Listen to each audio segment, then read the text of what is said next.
नमस्कार दोस्तों, स्वागत है आप सभी का आकाश भैया की पाठशाला में।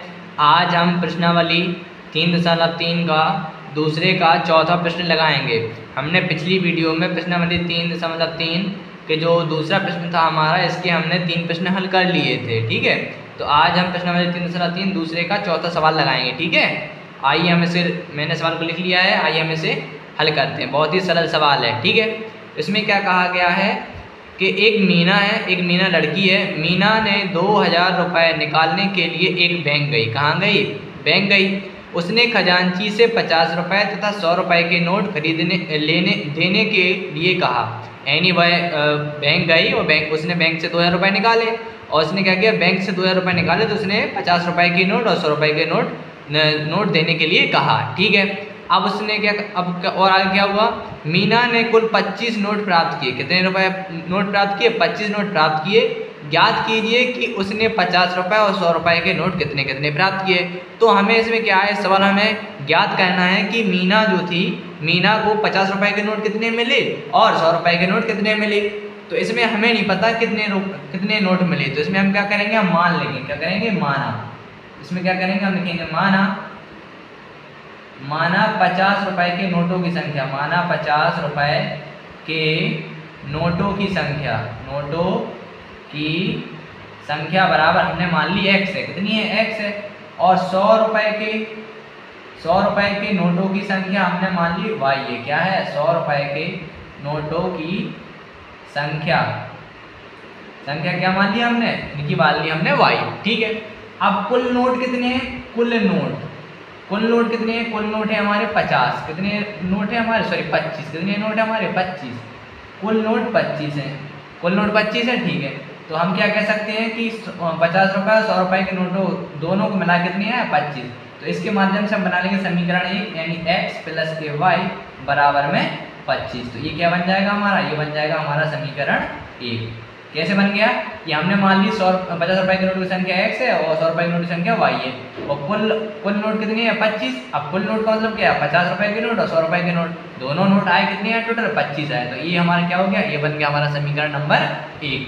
आगे देखिए, आगे में उसने कहा है कि उसने खजांची से 50 रुपये और 100 रुपये के नोट देने के लिए कहा। कितने रुपए के निकाले उसने? खुले, यानी कितने रुपए निकाले थे उसने? 2000। क्या निकाले? 2000। इसमें हम लिखेंगे प्रश्नानुसार। क्या लिखेंगे? इसमें हम लिखेंगे प्रश्नानुसार। अब उसने क्या किया? प्रश्नानुसार में उसने 2000 रुपये के निकाले, उसने 2000 रुपये निकाले उसने। अब ये 2000 रुपये निकाले तो कितने रुपए के नोट लिए उसने?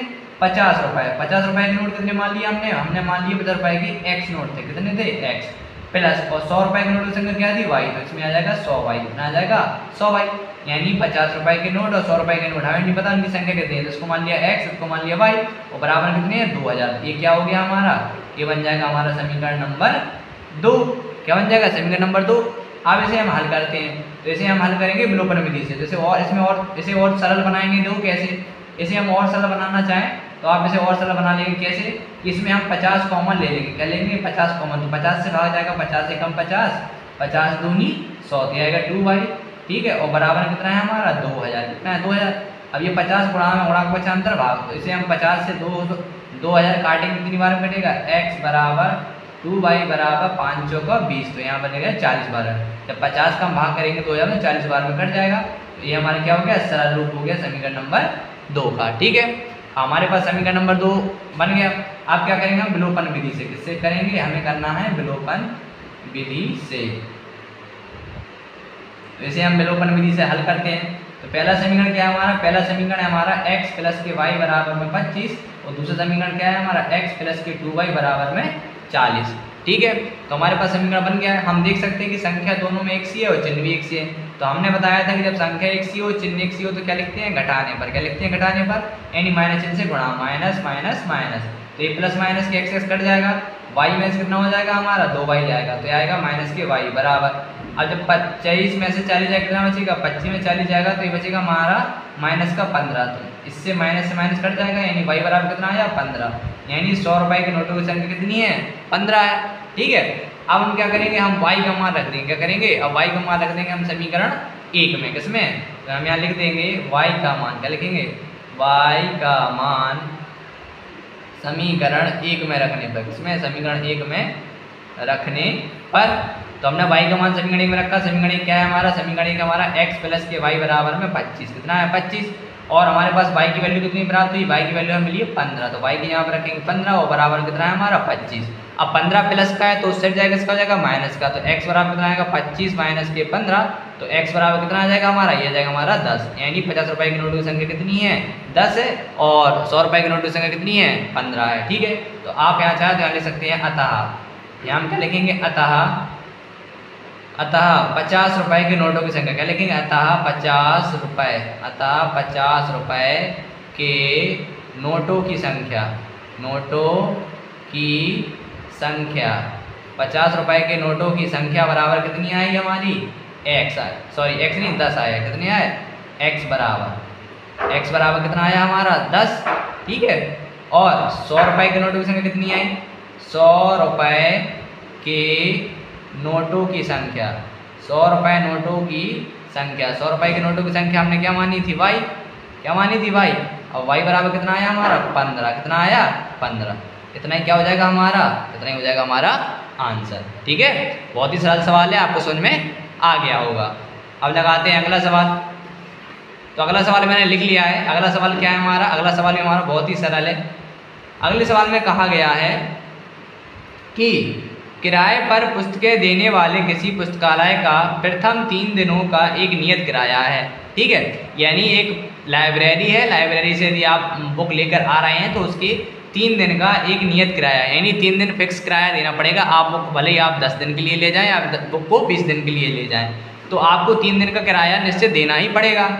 आगे क्या लिखा है? तथा उसके बाद प्रत्येक अतिरिक्त दिन का किराया अलग लगेगा। यानी आप यदि बुक 7 दिन के लिए ले जा रहे हैं तो आपको 3 दिन तो आपको फिक्स देना होगा कि कितना रुपए आपको फिक्स है 3 दिन का देना है। और इसके बाद आप जब चौथे दिन पढ़ेंगे, 5वें दिन पढ़ेंगे, 6वें दिन पढ़ेंगे, 7 दिन पढ़ेंगे, तो उसका अलग किराया लगेगा। ठीक है, ठीक है। उसके बाद अतिरिक्त किराया अलग किराया है। सरिता ने क्या किया? सरिता ने 7 दिनों तक एक पुस्तक रखने के लिए 27 रुपये अदा किए। यानी सरिता जो थी, एक लड़की थी, उसने 7 दिनों के लिए लाइब्रेरी से एक पुस्तक ली और उसको 7 दिन के लिए 27 रुपये अदा करने पड़े, यानी उसने 27 रुपये लाइब्रेरी वाले को दिए। जबकि सूसी ने एक पुस्तक 5 दिनों तक रखने के लिए 21 रुपये अदा किए। यानी सूसी एक लड़की थी, उसने 5 दिनों के लिए पुस्तक ली लाइब्रेरी से, उसने 21 रुपये अदा किए। अब हमें क्या करना है? हमें नियत किराया तथा प्रत्येक अतिरिक्त दिन का किराया हमें निकालना है। तो मैंने आपको बताया था कि हमें जो निकालना है हम उसको मान लेंगे। तो हम लिखेंगे माना, माना नियत किराया। क्या लिखेंगे? माना नियत किराया। माना नियत किराया किसका किराया? पुस्तकालय की लाइब्रेरी पुस्तक का।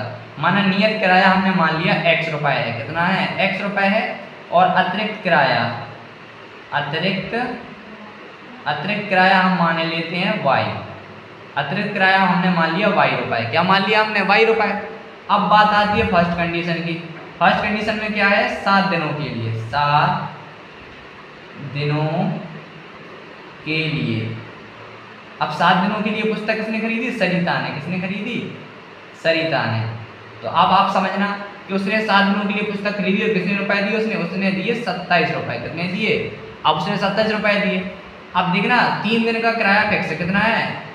3 दिन किराया फिक्स है, यानी उसने खरीदे 7 दिन के लिए। 7 दिन के लिए खरीदा तो क्या हो गया? x प्लस, अब 7 दिन के लिए मतलब 3 दिन किराया फिक्स है यानी 3। 3 दिन किराया कितना है? x है। अतिरिक्त किराया कितना है? 4 दिन बचा है ना 4y। यानी कहने का मतलब ये है यदि उसने 7 दिन के लिए पुस्तक खरीदी, कितने दिन के लिए खरीदी? 7। आप समझना, देखो मैं आपको एक एग्जाम्पल समझाऊँ। Sunday, Monday, Tuesday, Wednesday, Thursday, Friday and Saturday. तो 1 2 3 4 5 6, 1 2 3 4 5 6 7, 7 दिन के लिए सिर्फ पुस्तक खरीदी। तो उसमें क्या कहा है कि प्रथम 3 दिन, जो प्रथम 3 दिन का किराया, सॉरी 2 4 नहीं 3 दिन, उसका जो 3 दिन किराया है, उसका 3 दिन किराया जो है क्या है? Sunday, Monday, Tuesday. यानी कहने का मतलब जो है 3 दिन का किराया उसका फिक्स है, यानी उसको फिक्स यानी x रुपये देना है। और बाकी के जो तुम्हारे 4 बना 1 2 3 4 4, यानी 4 दिन का अलग है, यानी अतिरिक्त किराया कितना है? y। अतिरिक्त किराया y है और प्रथम 3 दिन किराया कितना है? आपको x देना ही पड़ेगा। 3 दिन किराया आपको x लगेगा और अतिरिक्त जितना भी है वो उससे में हम क्या करेंगे? y से गुणा कर देंगे। उसने सरिता ने 7 दिनों के लिए पुस्तक खरीदी तो हमने कह दिया कि 3 दिन किराया लगेगा हमारा x रुपये और बाकी के कितने दिन बचे? 4 दिन। तो 4 दिन के लिए हमें क्या देना पड़ेगा? अतिरिक्त किराया y रुपये। क्या देना पड़ेगा? y।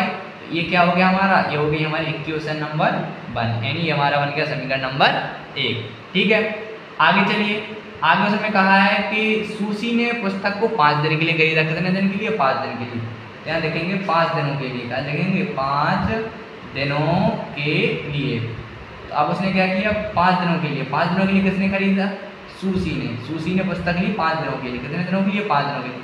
अब 5 दिन में से क्या है? 3 दिन हमारा फिक्स है, यानी 3 दिनों के लिए x रुपए प्लस अब कितना बचा? 2, यानी 2 दिन के लिए कितना दिन है? y रुपए। अब उसने कितने रुपए अदा किए? 21 रुपए। कितने किए? 21 रुपए। ठीक है, अब ये क्या बन गया हमारा? ये बन गया हमारा समीकरण नंबर 2। ठीक है, अब हम क्या करेंगे? अब हम समीकरण 1 और समीकरण 2 क्या कर लेंगे? हल कर लेंगे। कौन सी विधि से? विलोपन विधि से। कौन सी विधि से? विलोपन विधि से। ठीक है, तो हम देख लेते हैं इसमें क्या दे रहा है? 3x प्लस के 4y बराबर कितना है? 27। ठीक है, आगे दूसरे समीकरण क्या दे रहा है? 3x प्लस के 2y बराबर में 21। देखिए हमारे इसमें क्या है? संख्या एक सी है, चिन्ह एक सी है, तो क्या लिखेंगे? घटाने पर। क्या लिखेंगे हम लिखेंगे घटाने पर। तो minus plus minus minus minus, ये क्या हो गया? प्लस माइनस कट जाएगा। तो जब 4y में से 2y जाएगा कितना बचेगा? 2y। और बराबर में कितना है? 27 में 26 जाएगा कितना बचेगा हमारा? ये बचेगा हमारा 6। तो 2 से हम काटेंगे 6, 2 तिया 6, यानी y का मान कितना आया? 3। तो y का मान कितना आया? 3, यानी अतिरिक्त किराया लगेगा हमारा 3 रुपये। कितना लगेगा? 3 रुपये। अब क्या करना है हमें? अब हम करेंगे y का मान रख देंगे समीकरण 2 में। किस में रख देंगे? 2 में रख दीजिए, 1 में रख दीजिए। मैं y का मान रख देता हूँ। y का मान समीकरण 2 में रखने पर, किसमें? 2 में रखने पर हमने y का मान रखा समीकरण 2। समीकरण 2 क्या दे रहे हैं हमारा? दे रहा है 3x प्लस के 2y। 3x प्लस के 2y और बराबर में 21। तो 3x प्लस 2 मल्टीप्लाई y की वैल्यू कितनी आई? y की वैल्यू आई हमारी 3। कितनी आई? y की वैल्यू आई हमारी 3। ठीक है, तो अब इसमें रख देंगे। तो 3 बराबर में 21, ये आएगा 3x 3 दूनी 6 प्लस कराएगा, उससे जाएगा माइनस का। तो 21 माइनस के 6, ये आएगा 3x बराबर। अब कितना है हमारा? ये हमारा 21 में से 6 जाएगा कितना बचेगा हमारा? 15। अब 3 से हम काटेंगे, 3 5 है 15, यानी x बराबर कितना आया हमारा? x बराबर आया हमारा 5 रुपये। 3 5 है 15, यानी आपको 3 दिन का फिक्स किराया है, 5 रुपये आपको तो देना ही देना पड़ेगा। ठीक है, तो यहाँ लिख देंगे अतः 3 दिन। क्या लिखेंगे? अतः 3 दिन का नियत किराया। 3 दिन का नियत किराया। 3 दिन का नियत किराया x बराबर 5 रुपये है। और यहाँ लिखेंगे अपन अतिरिक्त किराया। क्या लिखेंगे? अतिरिक्त किराया। अतिरिक्त किराया y बराबर कितना देना है हमें? 3 रुपये। कितना देना है? 3 रुपये। वही कितना देना है हमें? 5 रुपये। ठीक है, इतने क्या आ गया हमारा आंसर। ठीक है, मैं आशा करता हूँ आप सभी को सवाल समझ में आ गया होगा। ठीक है दोस्तों, तो ये जो हमारी प्रश्नावली थी 3.3, हमने 3.3 पढ़ी और आपको सभी सवाल समझ में आ गए होंगे। तो इसी सवाल के साथ जो हमारी एक्सरसाइज थी प्रश्नावली 3.3, इसका जो लास्ट क्वेश्चन था हमने इसे भी कर लिया है। बस इसी के साथ हमारा तीसरा पार्ट समाप्त होता है। ठीक है, तो बाकी की यदि आपने और पिछली वीडियो नहीं देखी हो तो आप चैनल पर प्लेलिस्ट में जाकर आप पिछली वीडियो देखिए और जितना हो सके वीडियो को ज़्यादा से ज़्यादा शेयर कीजिए। और यदि आप चैनल पर नए आए हैं तो चैनल को सब्सक्राइब कीजिए। ठीक है, अगली वीडियो में हम पढ़ेंगे अपना चैप्टर नंबर 4। ठीक है, द्विघात समीकरण।